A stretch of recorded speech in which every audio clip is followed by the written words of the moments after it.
안녕하세요. 아로니안입니다.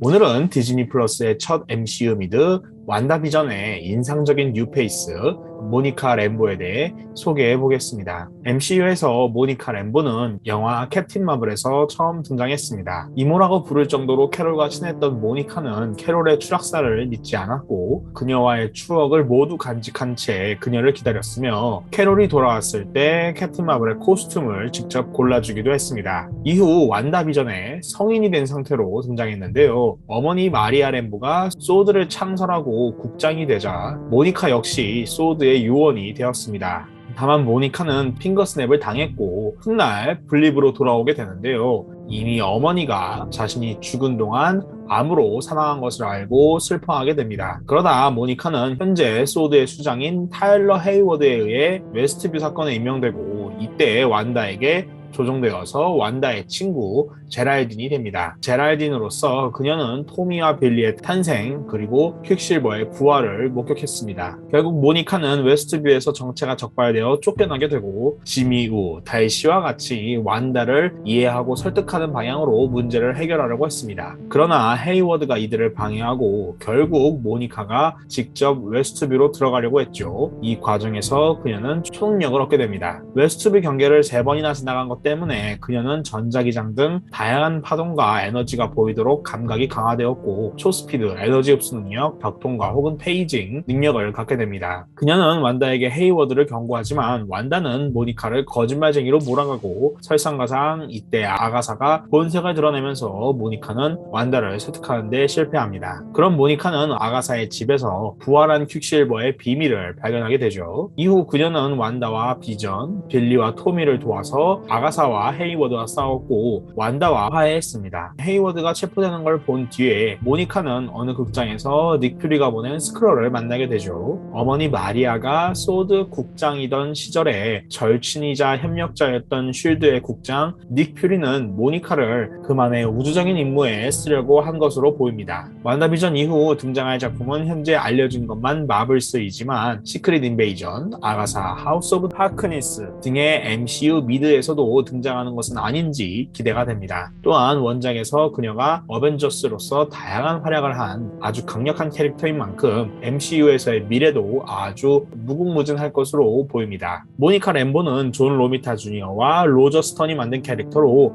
어메이징 스파이더맨 애니얼 16호에서 데뷔했습니다. 재봉사 마리아 램보와 소방관 프랭크 램보 사이에서 태어난 모니카는 뉴올리언스 항공 경비대에서 일했는데요. 흑인 여성이라는 이유만으로 승진을 못했지만 그녀는 늘 열심히 일했습니다. 그러던 어느 날 다차원 에너지 무기로 항구를 위협하려는 피카로라는 인물을 발견하고 맨손으로 무기를 파괴하면서 초능력을 갖게 됩니다. 그 능력은 자신의 신체 질량을 전자기 에너지 그 자체로 바꾸는 능력이었죠. 그녀는 뉴올리언스의 축제일 마르디 그라의 복장을 바탕으로 슈퍼히어로 코스튬을 만들었고 슈퍼히어로가 되기로 합니다. 그녀의 활약을 목격한 언론은 그녀를 캡틴 마블로 소개했고 이 사건으로 그녀는 이를 관두기로 합니다. 얼마 뒤 그녀는 판타스틱 4를 찾아가서 자신의 능력의 안전성을 평가받고자 했는데요. 싱은 미스터 판타스틱이 바쁘니 어벤져스에 가보라고 제안을 했고 어벤져스에서 아이언맨이 모니카의 힘을 분석해 주었습니다. 와스프는 이참에 어벤져스에서 훈련받으라고 제안을 하죠. 모니카는 훈련을 받으면서 에그헤드의 마스터즈 오브 이블과 행크 핌의 재판 당시에 처음으로 활약했습니다. 결국 정식 멤버가 되었습니다. 그녀의 부모님은 머지않아 모니카가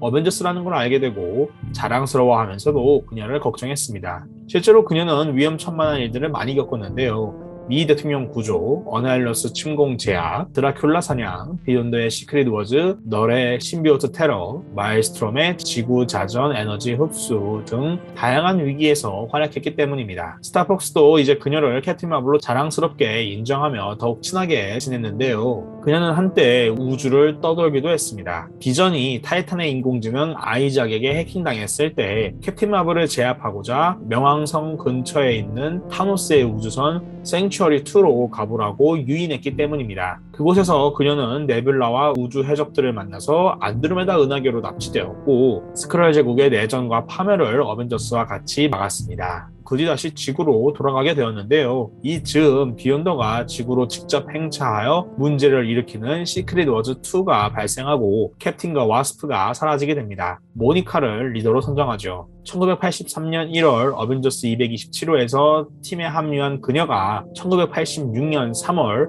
어벤져스 265호에서 오랜 빌드업 끝에 마침내 리더가 정당하게 된 것이었습니다. 비욘드는 제압당하지만 결국 지구 내역이 불안정해지고 캡틴 마블은 실버 서퍼와 몰쿨맨에게 도움을 요청해서 지구를 구했습니다. 그 뒤 그녀는 다시 리더 자리를 내려놓았는데요. 이때 어벤져스 맨션을 습격한 지모의 마스터즈 오브 이블은 모니카를 제압하는 걸 최우선 과제로 두고 다크포스 디멘션에서 그녀가 힘을 못 쓰는 걸 이용해서 그녀의 숙적인 문스톤과 블랙아웃으로 그녀를 제압했습니다. 그녀는 간신히 탈출해서 맨션으로 돌아왔지만 이미 맨션은 초토화된 뒤였죠. 이 사건으로 와스프가 팀을 떠나기로 하면서 그녀는 다시 한번 멤버들에게 리더로 선출됩니다. 리더로서 그녀는 엑스맨과 어벤져스의 전쟁을 막았고 헤라클레스가 혼수 상태에 빠지자 올림푸스의 그리스 신들과 싸우면서 오해를 풀고 제우스와 직접 대면하면서 자신들의 무죄를 밝히고 헤라클레스를 깨웠습니다. 이후 피카로가 다시 그녀에게 접근해서 그녀를 이용하려 했지만 그녀는 더 이상 피카로에게 속거나 당할 상대가 아니었습니다. 그러나 이 즈음 어벤져스 타이틀의 작가가 바뀌면서 모니카 램보에게 위기가 찾아옵니다. 당시 어벤져스에는 마법사 닥터 드루이드가 있었는데요. 정복자 캉에게 복수하려는 당시의 라분나 렌슬레이어가 드루이드의 허영심을 이용해서 그에게 접근했습니다. 그녀는 드루이드가 미래에 다가올 위기를 막을 것이라고 믿게 만들어서 다른 멤버들의 정신을 조종하게 했고 이 과정에서 모니카 램보의 평판이 떨어졌습니다.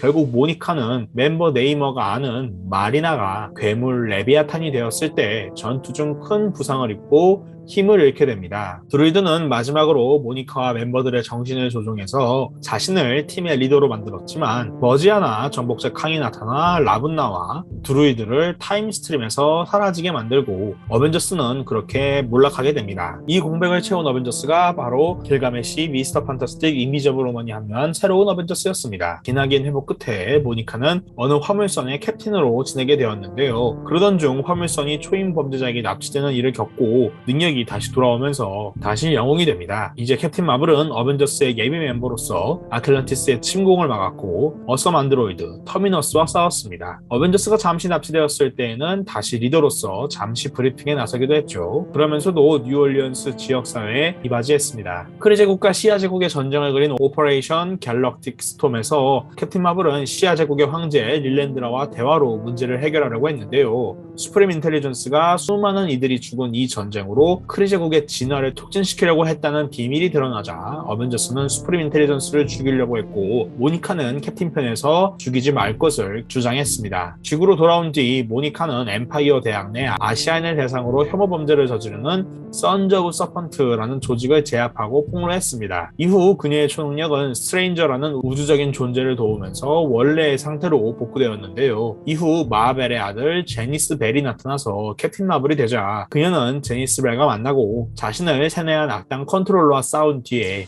캡틴 마블 타이틀을 제니스 벨에게 넘겨주었습니다. 이제 모니카는 포톤이라는 아이덴티티를 쓰게 되는데요. 그녀는 어벤져스를 중세의 기사단 퀸스 벤전스로 현실 조작한 모간 르페이와 싸웠습니다. 이 사건 후로 영웅을 포기하고 뉴올리언스에서 아버지와 같이 요트 사업에 나섰습니다. 그러나 레킹 크루가 그녀를 납치해서 배터리로 사용하자 그녀는 이를 역이용해서 레킹 크루를 제압했고 토르가 그들을 처리하도록 만들었습니다. 이 사건 후로 그녀는 다시 영웅이 되고 싶어 했고 인피나이츠라는 우주적인 존재가 우주를 파괴하는 것을 막았습니다. 이후 지구를 우주 감옥으로 쓰려는 크리 제국과 싸웠고 어벤져스 예비 멤버가 되어서 우주를 감시했고 캉이 지구를 합법적으로 차지했을 때 어벤져스를 도와서 캉과 맞서 싸웠습니다. 어벤져스가 스칼렛 위치로 인해 해체되었을 때 제니스 벨이 자신이 포톤이라는 아이덴티티를 쓰겠다며 마음대로 이름을 바꾸고 모니카는 하는 수 없이 펄사라는 아이덴티티를 쓰기로 합니다. 비욘드 코퍼레이션이라는 단체에서 헤이트라는 대테러 기관을 만들었을 때 헤이트는 넥스트 웨이브라는 슈퍼히어로 팀을 만들었는데요. 여기에 모니카가 현장 리더로 합류하지만 곧 헤이트가 무기멸매로 자금을 얻는 사실상의 테러 조직이라는 것을 알게 되고 넥스트 웨이브를 이용해서 비욘드 코퍼레이션과 헤이트를 폭로했습니다. 이후 카트리나가 뉴올리언스에 엄청난 피해를 일으키자 모니카는 현장에서 활약했습니다. 마침 블랙팬서는 블레이드, 루크 케이지, 브라더부드와 모니카를 섭외해서 뉴올리언스의 뱀파이어 침공을 막았는데요. 모니카는 여기서 브라더부드와 연애를 하지만 진지한 관계를 원하는 브라더부드와 달랐기 때문에 연애는 머지않아 끝나게 됩니다. 시빌워가 일어나자 그녀는 초인 등록법안에 반대해서 캡틴의 편에 섰지만 결국은 아이언맨의 편에서 등록하고 말았습니다. 이 즈음 블랙팬서와 같이 다시 자신의 능력을 탐구했는데요. 킬몽고가 슈리를 납치하자 아이언맨은 모니카를 보내서 블랙팬서를 돕게 했고 킬몽고가 자신을 납치하고 고문하자 모니카는 탈출하면서 킬몽고를 죽여버렸습니다. 미국으로 돌아온 뒤 모니카는 헬캣, 블랙캣,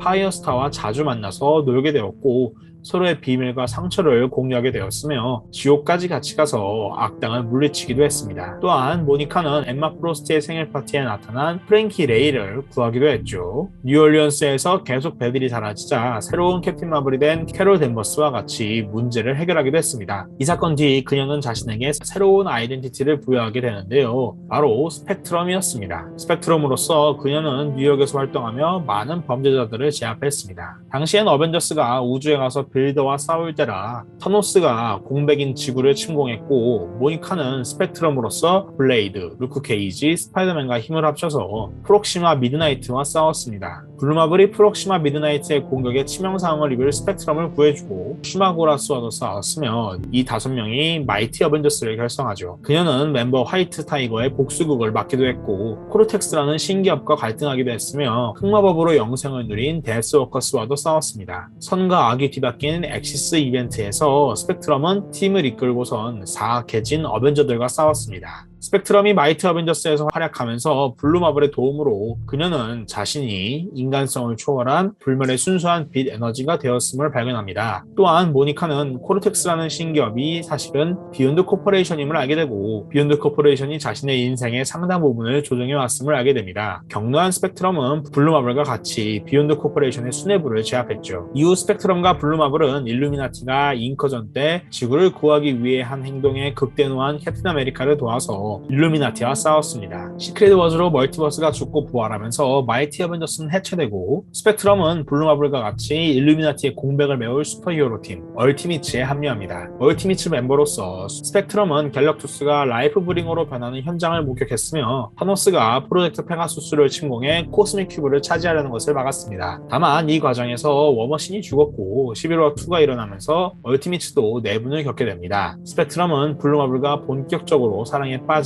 되지만요. 해체된 얼티미츠는 갤럭투스의 부탁으로 이터니티의 수검을 조사하게 되고 이 사건을 계기로 다시 창설됩니다. 얼티미츠는 이제 알파 플라이트라는 우주 프로젝트와 결합하게 되고 시크릿 엠파이어 당시엔 치타우리의 침공을 막았습니다. 결국 이터니티를 수감한 존재가 퍼스트 퍼머멘트, 즉 최초의 창공이라는 것을 알게 되고 최초의 창공이 패배하는 것도 목격하게 됩니다. 이 상상을 초월하는 사건 뒤로 얼티미츠는 해체되고 스펙트럼과 블루마블은 서로에게 더 충실하며 과학에 더 집중하는 삶을 살기로 합니다. 노 서렌더 이후 그리스의 어둠의 신 닉스가 다른 그리스 신들을 제압하면서 우주를 어둠의 상태로 바꾸려고 하자 스펙트럼은 스칼렛 위치, 비전, 헤라클레스 등의 어벤져들과 힘을 합쳐서 닉스와 싸웠습니다. 비전은 닉스를 추적하고 막고자 하우스 오브 아이디어스라는 모든 현실 존재의 핵심에 들어섰고 스펙트럼이 비전에게 많은 에너지를 주어서 이를 가능하게 했습니다. 그 덕분에 모니카는 다시 원래 수준의 능력으로 돌아왔고 스펙트럼은 약해진 것을 오히려 기뻐했습니다. 그녀는 블루마블의 어벤져스 월드라는 팀에 합류하면서 다시 인간의 삶을 즐겼습니다. 이후 블레이드의 주도로 스펙트럼은 스트라이크 포스라는 히어로 팀에 합류했으나 머지않아 발작 증세를 보이게 되었고 이는 고스트 때문인 것으로 밝혀집니다. 사실 고스트는 악당 문스톤과 같이 죽은 자를 부활시키는 실험을 하고 있었고 스펙트럼을 유인하고 이용할 계획이었던 것이죠. 스펙트럼은 이들을 막고 망자들을 쉴 수 있게 해주었습니다. 워 오브 렐름스 이후 스트라이크 포스는 스파르타이 프라임에서 비르기트와 싸우고 어벤져스로부터 인정받았습니다. 스펙트럼은 캡틴 마블 캐롤 댄버스와 친했는데요. 캐롤의 적 복스가 캡틴 마블 관련된 이들을 세뇌해서 부하로 만들었을 때 스펙트럼도 그중 하나가 되어서 캐롤과 강제로 싸울 위기에 빠집니다. 이야기는 계속 이어질 것인데요. 과연 다가올 모니카 램보의 미래, MCU든 만화에서든 어떻게 될 것인지 기대가 됩니다.